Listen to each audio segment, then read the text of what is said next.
बातमी सैफ अली खान संदर्भातली आहे, कारण सैफच्या मणक्यातून काढलेला ब्लेडचा तुकडा आता जप्त झालाय। अज्ञात हल्लेखोरानं ब्लेडने सैफवरती वार केलेला होता। ब्लेड तुटला, त्यामुळे ब्लेडचा काही भाग जो आहे तो सैफच्या मणक्याजवळच अडकलेला राहिलेला होता। मात्र डॉक्टर नितीन डांगे न्यूरोसर्जन यांच्या टीमने शस्त्रक्रिया केली आहे। हेक्सा ब्लेडचा तुकडा सैफ अली खान याच्या शरीरातून बाहेर काढलेला आहे। साधारणतः 2 ते 3 सेंटीमीटरचा खरं तर हा तुकडा असल्याची माहिती मिळते आहे आणि सैफ अली खान याच्या मानेजवळ 10 सेंटीमीटरची जखम झाल्याचंही वृत्त आहे।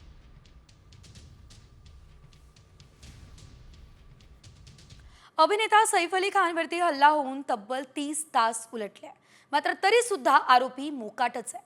आरोपीला पकडण्यात पोलिसांना यश आलेलं नाही आहे। पोलिसांच्या 20 पथकांकडून आता या संदर्भातला तपास सुरू आहे। पोलिसांनी सैफच्या इमारतीमधील 3 DVR ताब्यात घेतले। घरात काम करणाऱ्या 15 जणांना चौकशीसाठी सुद्धा ताब्यात घेतलंय। आपण पाहतोय या ठिकाणी पायऱ्यांवरती खरं तर हा जो आरोपी आहे तोच हल्ला करणारा आरोपी आहे असं CCTV कॅमेऱ्यात कैद झालंय। मात्र हा आरोपी अद्यापही मोकाटच आहे। सैफ अली खान याच्यावर झालेल्या हल्ल्यानंतर आता करीना कपूर खानने इंस्टाग्राम पोस्ट केली आहे। चाहत्यांना आवाहन केलंय। नेमकं काय करीना म्हणतेय बघूयात ग्राफिक्समध्ये। आमच्या कुटुंबासाठी हा एक धक्कादायक आणि आव्हानात्मक दिवस होता। आम्ही अजूनही आमच्यासोबत घडलेल्या घटना समजून घेण्याचा प्रयत्न करतोय। या परिस्थितीत मीडिया आणि पापराझींनी अफवांपासून दूर राहावं। काळजी आणि मदतीबद्दल आभार, मात्र ही चर्चा आमच्यासाठी धोकादायक ठरू शकते असंही यावेळेस करीना कपूर म्हणाली। या प्रसंगातून सावरण्यासाठी आम्हाला आमचा वेळ आणि स्पेस द्या असं सुद्धा करीनाचं म्हणणं आहे।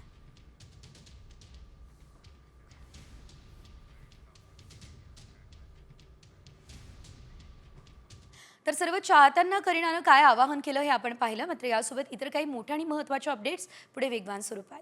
मनी एस घोटाळा 300 कोटींहून अधिक असण्याची शक्यता पोलिसांनी आता व्यक्त केली। मनी एस घोटाळा प्रकरणी आर्थिक गुन्हे शाखेने मुलुंड पोलीस ठाण्यामध्ये गुन्हा दाखल केला। या प्रकरणी आता मनी एस कंपनी समूह स्थापन करणारे हरिप्रसाद वेणुगोपाल आणि प्रणव रावराणे यांना अटक करण्यात आली।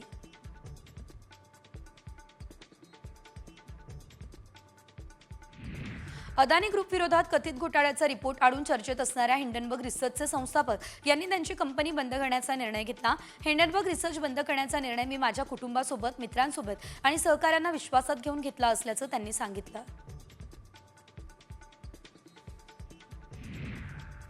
बुलढाण्याच्या शेगाव तालुक्यातील केस गळतीचे परिणाम दिसताय। केस गळतीचे रुग्ण सापडलेल्या बोंडगावात लग्नाळू मुलामुलींचे विवाह थांबले।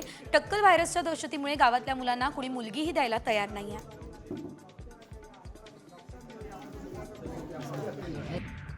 कल्याणमधील मराठी कुटुंबाला मारहाण केल्याचा प्रकार समोर आला होता आणि या प्रकरणी उच्च न्यायालयात याचिका दाखल करण्यात आली। सुनावणी दरम्यान उच्च न्यायालयानं पोलिसांना घटनेच्या 2 दिवसांचा CCTV जतन करून ठेवण्याचे आदेश दिले। तर या प्रकरणामध्ये आता 20 जानेवारीला पुढची सुनावणी पार पडेल।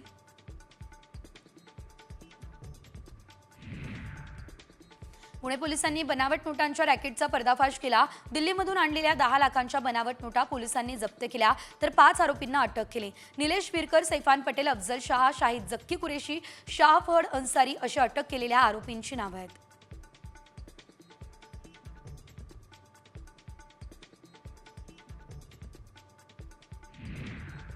पुण्यात अनधिकृत पद्धतीने बांधलेल्या 50 झोपड्या बुलडोजर चालवून धडक कारवाईने हटवण्यात आल्या। दिवाणी न्यायालय मेट्रो स्टेशनच्या मागच्या बाजूला असलेल्या ठिकाणी ही कारवाई करण्यात आली।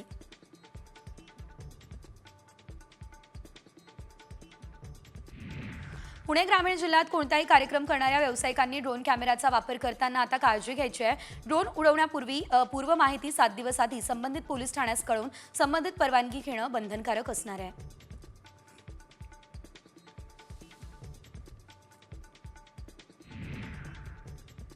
पुण्यातल्या बालगंधर्व नाट्यगृहात 345व्या श्री शंभूराजाभिषेक सोहळ्याचं आयोजन झालं। यावेळेस समाजात उल्लेखनीय कामगिरी करणाऱ्यांना शंभू गौरव पुरस्कारानं सन्मानित करण्यात आलं। श्रीपाल सबनीस यांनी आपलं मनोगत देखील या दरम्यान व्यक्त केलं।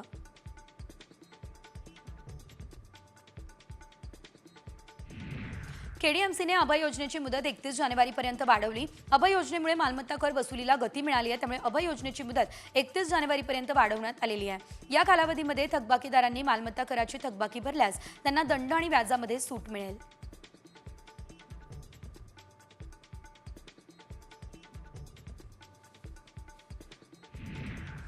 सोलापूरचे ग्रामदैवत सिद्धरामेश्वरांच्या यात्रेनिमित्त होम मैदानावरती शोभेच्या दारूकामानं यात्रेची सांगता झाली आहे. दारूकाम सोहळा डोळ्याचे पारणे फेडणार आहे. खास साम टीव्हीच्या प्रेक्षकांसाठी ही विहंगम ड्रोनची दृश्य आमचे प्रतिनिधी ड्रोन पायलट चेतन लिगाडे यांनी टिपली आहे. हजारो भाविकांच्या उपस्थितीत हा सोहळा रंगला होता.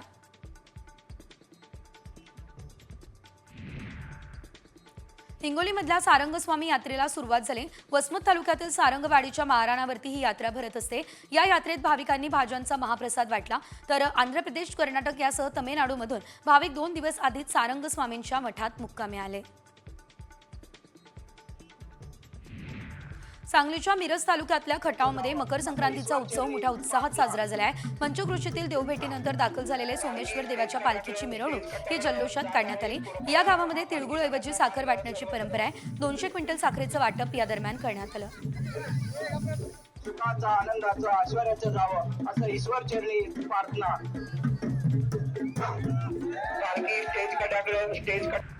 रिलायन्स इंडस्ट्रीजचे व्हाईस चेअरमन मनोज मोदे यांनी आता त्र्यंबकेश्वराच्या चरणी 1.25 किलो सोनं दान केलं. मोदे यांचे सहकारी हितेश यांनी आज सपत्नीक येऊन 125 तोळे सोनं अर्पण केलं, ज्यांची बाजारभावाप्रमाणे किंमत अंदाजे 1 कोटी रुपये इतकी आहे.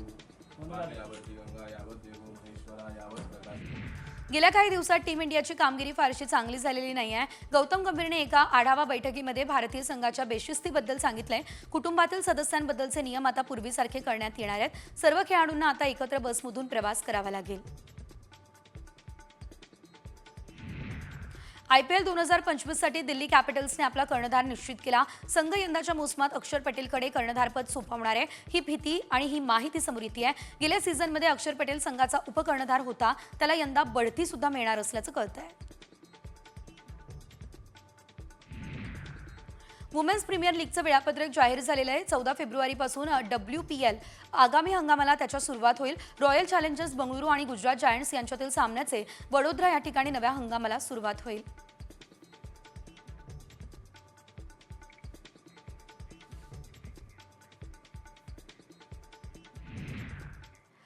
आणि आता एक मोठी राजकीय बातमी, कारण सामाजिक न्याय मंत्री संजय शिरसाट यांना मोठा धक्का बसलाय.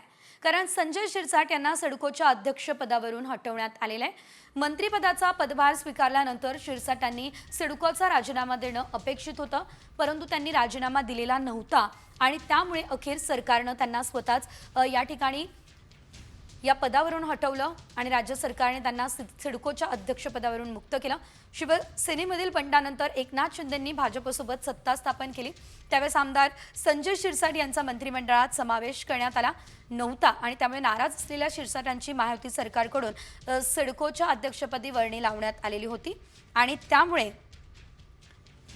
आपण पाहतोय संजय शिरसाट यांना हा मोठा धक्का आता मानला जातोय.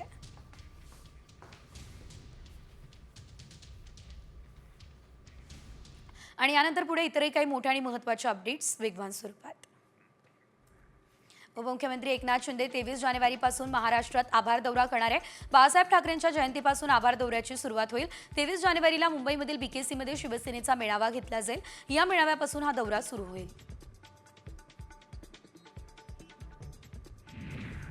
आणीबाणीच्या काळात इंदिरा गांधी आमच्यासाठी व्हिलन होत्या असं वक्तव्य मुख्यमंत्री देवेंद्र फडणवीसांनी केलं. इमर्जन्सी चित्रपटाचं अभिनेत्री कंगना रनौतने मुंबईमध्ये स्क्रीनिंग ठेवलं. या स्क्रीनिंगला मुख्यमंत्री फडणवीस यांनी उपस्थिती लावली.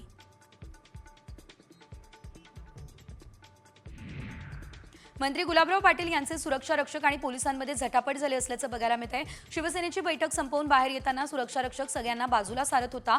यावेळेस त्याचा हात एका पोलिसाला लागलाय. त्यावर हा पोलीस चांगलाच भडकलाय.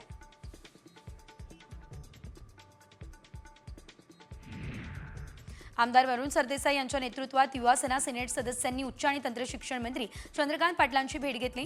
मुंबई विद्यापीठाच्या कलिना कॅम्पसमध्ये अभियांत्रिकी विद्यार्थ्यांचं आंदोलन सुरू आहे. या विद्यार्थ्यांच्या मागण्यांबाबत सकारात्मक चर्चा झाल्याची माहिती आहे. गृहराज्यमंत्री योगेश कदम आज पुणे पोलीस विभागाचा आढावा घेतील. पुणे पोलीस आयुक्त अमितेश कुमार यांच्यासह सर्व वरिष्ठ अधिकारी बैठकीला उपस्थित राहणार आहे. शहरातील वाढती गुन्हेगारी आणि कायदा आणि सुव्यवस्था या संदर्भात या बैठकीमध्ये चर्चा केली जाईल.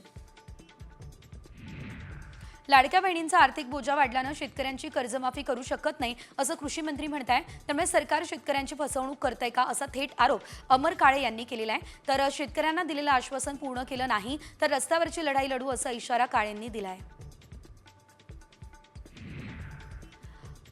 लाडक्या बहिणींचा हप्ता हा आता 26 जानेवारीपासून खात्यात जमा होईल. ही माहिती महिला आणि बालविकास मंत्री आदिती तटकरेंनी दिली. जानेवारीचा हप्ता 1500 रुपयांचा असेल तर हप्ता वाढवण्याबाबत अर्थसंकल्पीय अधिवेशनामध्ये निर्णय सुद्धा घेतला जाईल.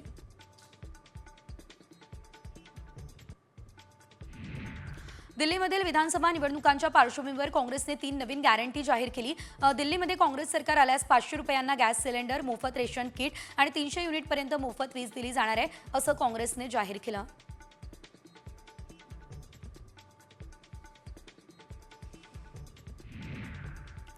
राष्ट्रवादी काँग्रेस पक्षाकडून दिल्ली विधानसभा निवडणुकीसाठी स्टार प्रचारकांची यादी जाहीर झाली आहे. उपमुख्यमंत्री अजित पवार, खासदार प्रफुल्ल पटेल, सुनील तटकरे आणि पार्थ पवार यांचा स्टार प्रचारकांच्या यादीमध्ये समावेश करण्यात आला आहे.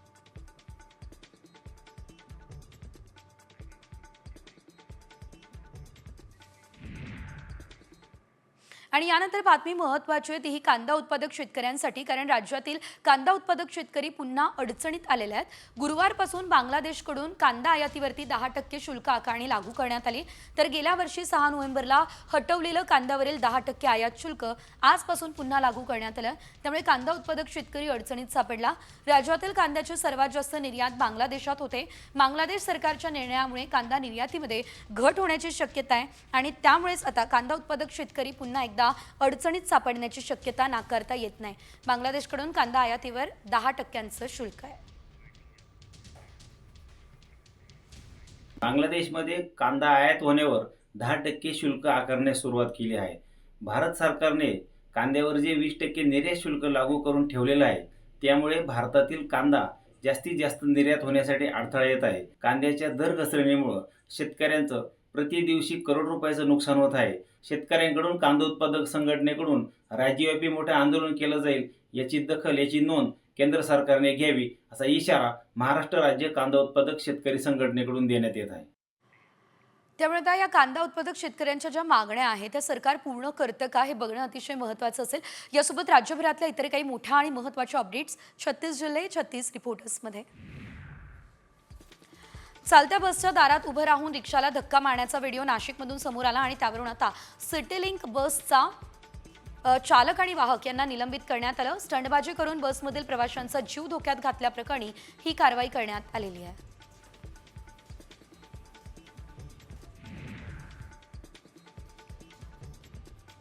रत्नागिरीमध्ये एका खासगी कार्यालयातील कर्मचाऱ्याकडून आता मराठी ग्राहकाला अपमानास्पद वागणूक देण्यात आली. यावरून मनसे पदाधिकाऱ्यांनी संबंधित कर्मचाऱ्याला जाब विचारला आणि परप्रांतीय कर्मचाऱ्याने माफी मागितली. शिवाय 24 तासांमध्ये कर्मचाऱ्यावर कारवाई करण्याचं आश्वासन कंपनीने दिलेलं आहे.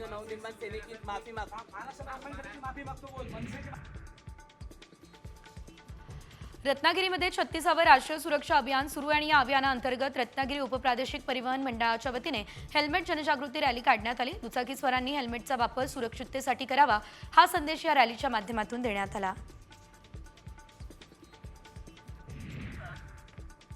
धाराशिव जिल्ह्यातील बाधित शेतकऱ्यांचा शक्तीपीठ महामार्गाला विरोध कायम आहे. महामार्गाच्या हालचाली गतिमान झाल्यावरती शेतकरी विरोध दर्शवत आहे. भूसंपादनाचा प्रयत्न केल्यास तीव्र विरोधाचा इशारा शेतकऱ्यांनी दिलाय. समृद्धी महामार्गावरती दारूच्या रिकाम्या बाटल्या आढळलेल्या आहेत. त्यामुळे या मार्गाची सुरक्षा ऐरणीवर येताना दिसते.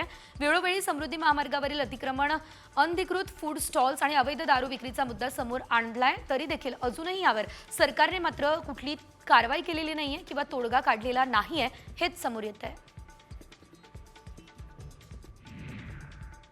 सिंधुदुर्ग या ठिकाणी रांगणा गडावरती स्वच्छता मोहीम राबवण्यात आली आहे. मात्र यावेळेस गडावर येणारे काही पर्यटक मद्यधुंद अवस्थेत आढळले. या सर्व गैरप्रकाराला आळा बसावा म्हणून आता ग्रामस्थ सरसावले आहेत.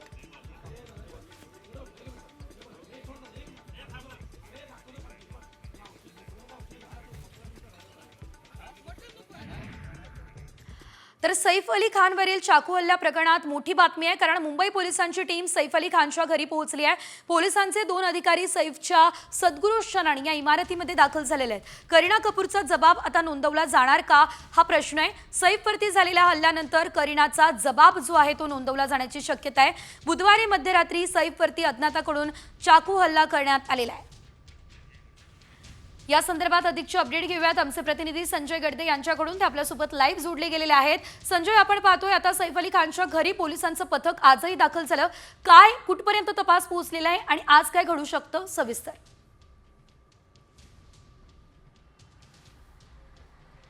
निश्चितच सैफ अली खानच्या घरी काल रात्री जो आहे तो 2:30 वाजण्याच्या सुमारास अज्ञात व्यक्तीकडून हल्ला करण्यात आला होता. यानंतर मुंबई पोलिसांनी जे आहे त्याच्या तपासासाठी तब्बल 10 पथके तैनात केलेली आहे. मात्र अद्यापही जो हल्लेखोर आहे हा नेमका कुठे आहे या संदर्भात अद्याप कोणती माहिती देखील मिळाली नाही. त्याचा CCTV देखील व्हायरल करण्यात आला होता. मात्र आज सकाळी जे आहे ते वांद्रे पोलिसांचे जे 2 अधिकारी आहेत ते सैफ अली खानच्या घरी आता दाखल झालेले आहेत. सैफ अली खानची जी पत्नी एक अभिनेत्री करीना कपूर खान हिचा देखील जबाब नोंदवणे बाकी आहे. कदाचित आता तिचा जबाब देखील जे आहे ते वांद्रे पोलिसांकडून या ठिकाणी नोंदवला जाण्याची शक्यता आहे.